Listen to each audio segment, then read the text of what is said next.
You work hard all week long, and when you sit down for 10 minutes comes the sigh, the look, the indirect comment. Suddenly, your rest becomes a problem. Today I'm going to talk about something that many men experience, but almost nobody discusses. Why some women get irritated when men rest. Today I'm going to show you what lies behind this, and why so many people go through this at home. Subscribe to the channel for more videos like this and comment with ideas for upcoming videos. Sunday, mid-morning. The week was tough, the bills were paid, the house is running. He sits on the couch, picks up his phone, sighs with relief. 5 minutes later, the atmosphere changes. A different look, a heavier sigh, a tension that nobody can properly explain. What should be a moment of peace turns into an emotional minefield. This scene repeats itself in thousands of homes across the country. It's not about laziness, it's not about lack of character. What happens in this moment has much deeper roots in how we organize our life as a couple. For years, researchers who study time use in American families discovered something revealing through the American Time Use Survey. The data shows that among married and employed adults, there exists a subtle but consistent difference in the amount of weekly leisure hours between husbands and wives. The difference becomes even more evident in homes with children, but it's not just a matter of numbers. In 2003, sociologists Mary Beth Mattingly and Suzanne Bianchi identified a phenomenon they called contaminated leisure. It's when a person manages to sit down, manages to stop, but the rest comes accompanied by constant interruptions, mental guilt, or invisible tasks that keep circling in their head. If this type of relationship analysis makes sense to you, it's worth subscribing to the channel. The difference between sitting on the couch and truly being able to rest may seem small, but it explains much of what happens during those tense Sundays. One person stops and really disconnects. The other stops but continues mentally available for everything that might go wrong or needs to be done. It's interesting to observe how, in many situations, the emotional trigger isn't exactly the fact of seeing the partner resting. The trigger is the perception that there exists an asymmetry in the right to rest, a diffuse but real feeling that one person's free time is more free than the other's. Bureau of Labor Statistics data has shown over the years that a greater proportion of women perform household activities on a typical day and for longer periods. This doesn't mean that all men are irresponsible or that all women are overloaded. It means there exists an identifiable social pattern, and this pattern has emotional consequences. When a person feels they can't stop completely because there's always something to be monitored, observing their partner in total rest can awaken something that goes far beyond simple envy. It's a perception of inequality that disturbs the sense of justice. In recent years, studies about marital quality began to map how this perception of imbalance affects relationship satisfaction. The research by Frisco and Williams in 2003 showed that the feeling of inequality in the division of household labor is directly associated with a decline in the quality of life as a couple. We're not talking about ill-intentioned people. We're talking about dynamics that are established gradually, often without anyone noticing. He comes home and automatically disconnects. She comes home and automatically does a mental scan. What needs to be prepared, organized, remembered for tomorrow. The issue is that free time isn't just a matter of a stopwatch. It's a matter of mental quality. And when the quality of rest is different between two people who share the same life, the problem goes far beyond house organization. There's something particularly revealing about how these tensions appear precisely in moments that should be of relief. Saturday afternoon, Sunday morning, holidays.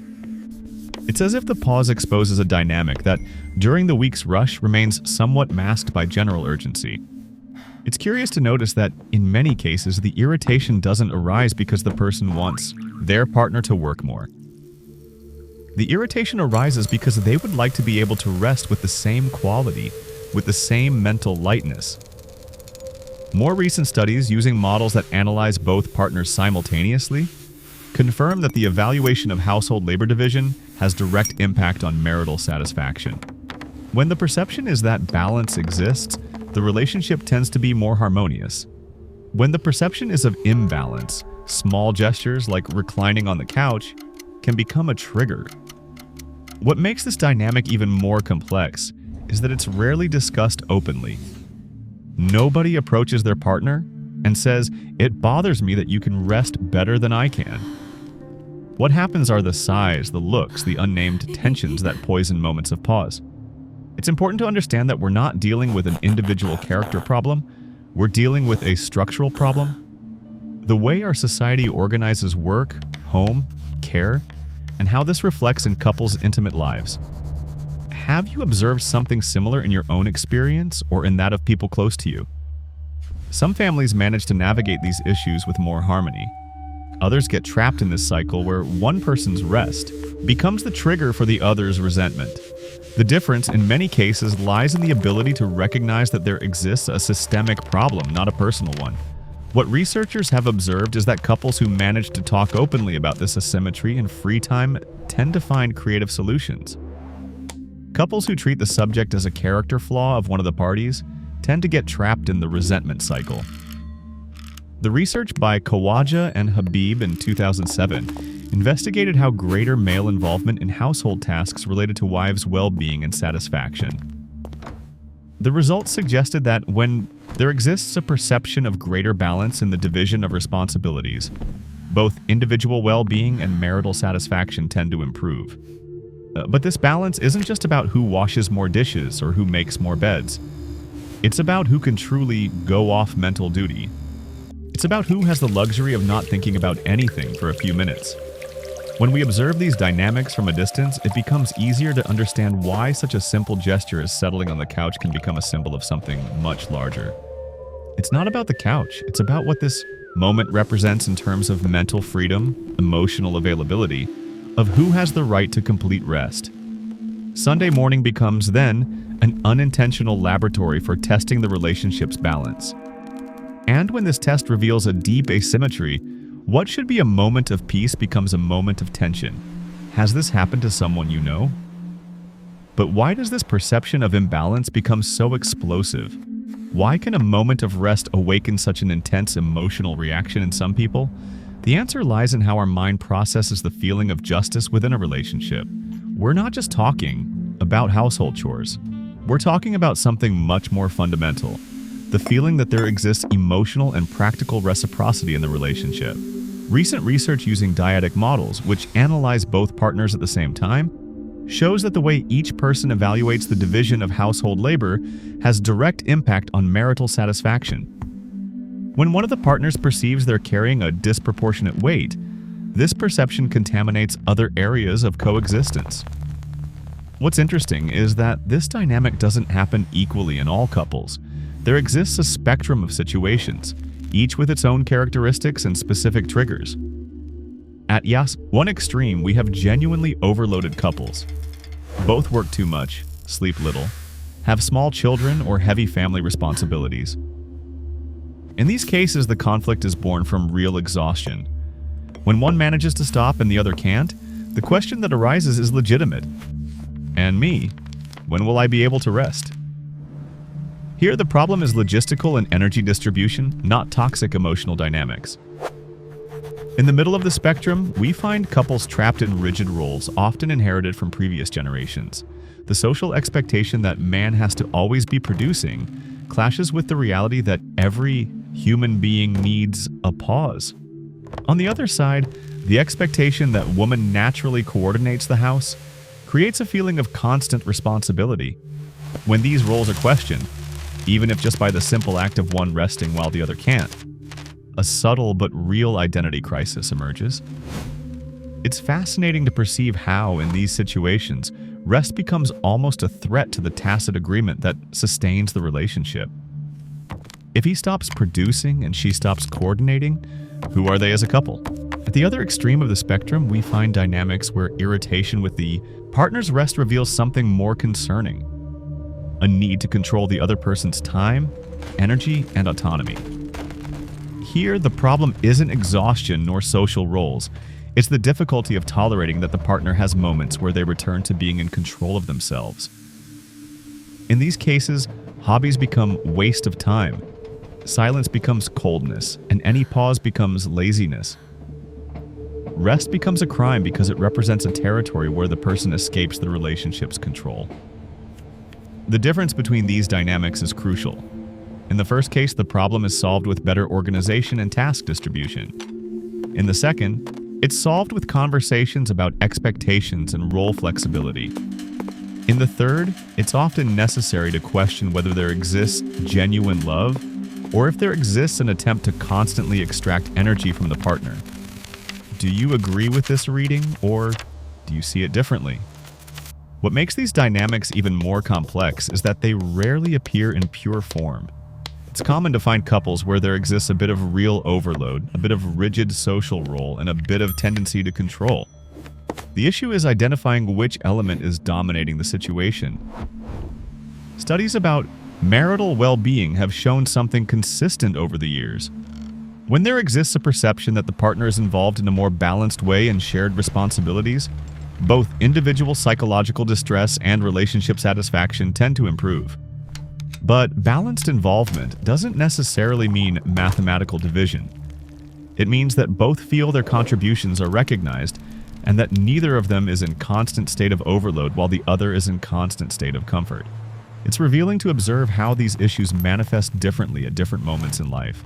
Young couples without children may have conflicts about leisure time that are completely different from the conflicts of couples with small children, which in turn are different from the conflicts of more mature couples dealing with elderly parents or intense professional pressures. What remains constant is the basic human need to feel that reciprocity exists in the relationship. When this reciprocity is broken, whether by external circumstances, social expectations, or internal dynamics of the couple, small daily gestures become symbols of larger imbalances. Science has been careful not to make absolute statements about differences between men and women when the subject is need for rest. There exists research about sleep and recovery patterns that suggest some average differences, but the literature is complex and highly context-dependent. Type of work, presence of children, stress levels, general health. What it's possible to affirm based on consistent data is that there exists, on average, a difference in the distribution of free time and in the quality of this free time between men and women in heterosexual relationships, and that this difference has measurable consequences on marital satisfaction. But perhaps the most important discovery is that this dynamic is not immutable. Couples who manage to identify and name these patterns frequently find creative ways to create more balance. It's interesting to note that the solution rarely involves completely eliminating one party's rest. The solution involves creating conditions so that both have access to moments of true mental rest. Some couples implement shift systems for free time on weekends. Others renegotiate the distribution of mental tasks: who remembers commitments, who plans meals, who monitors what's running out at home. Still others create shared pause rituals where both disconnect at the same time. The common denominator in solutions that work is the recognition that the problem exists and that it's systemic, not personal. When the conflict is treated as he's lazy or she's controlling, resolution is rarely reached. When the conflict is treated as we need to find a better way to organize our life, possibilities open up. Has this happened to someone you know?